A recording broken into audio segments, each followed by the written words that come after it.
So in this question, you're asked to find tan 19 pi by 3 and sine of minus 11 pi by 3. So again, these are angles which are outside the first quadrant. 19 pi by 3 is 6 pi plus something. So minus 11 pi by 3 is also more than 90 degrees. So what we do in this type of questions is we use a formula regarding t n pi by 2 plus or minus theta. We use this concept. So first what we do is we convert this angle into n times 90 degrees plus or minus theta. To do that, what we do is tan of, I'll convert this into mixed fraction. So 19 by 3 is nothing but 6 and 1/3, right? So if you divide 19 by 3, you get 6 are 18 and remainder is 1. 6 and 1/3 pi. So this is 6 and 1/3 pi.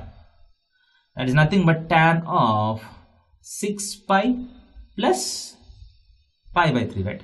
6 pi plus 1/3 pi, 6 pi plus pi by 3. That is equal to, if you want to convert this exactly into this form, tan of something like 12 times pi by 2 plus pi by 3. So now this is of the standard form. Now you find the quadrant first. So 12 times pi by 2, 4 times pi by 2, 8 times pi by 2, 12 times pi by 2 completes one complete rotation plus something. So you go into first quadrant. In the first quadrant, tan is positive. And with pi by 2, the number is even. So tan remains tan. You get the angle, whatever is there here. That is equal to plus root 3. That will be the answer.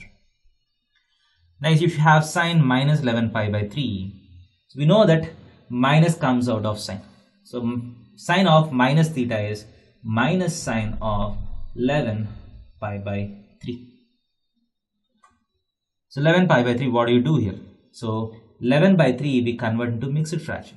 So 3 divided by 11. 3 3s are 9. So 2. So this is nothing but minus of sine 3 and 2/3 pi. That is equal to minus sine of 3 pi plus 2 pi by 3.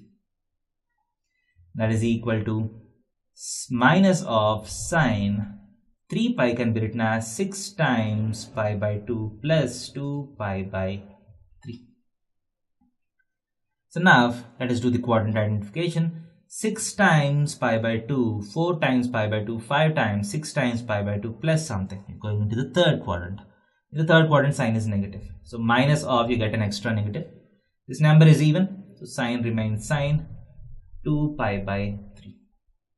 That is equal to sine of 2 pi by 3. So sine 2 pi by 3, again this is an obtuse angle. So sine 2 pi by 3 can be written as sine of pi minus pi by 3, right? Sine of pi minus pi by 3. So if this is an obtuse angle, you can always write it like this. So sine of pi minus pi by 3 is 2 pi by 2 minus pi by 3. So now again, I use this formula, 2 times 90 minus something. 2 times 90 minus something. In the second quadrant, sine is positive. The number is even, so sine remains sine pi by 3. So sine 60 degrees is root 3 by 2. So sine of minus 11 pi by 3 effectively is root 3 by 2. Thank you.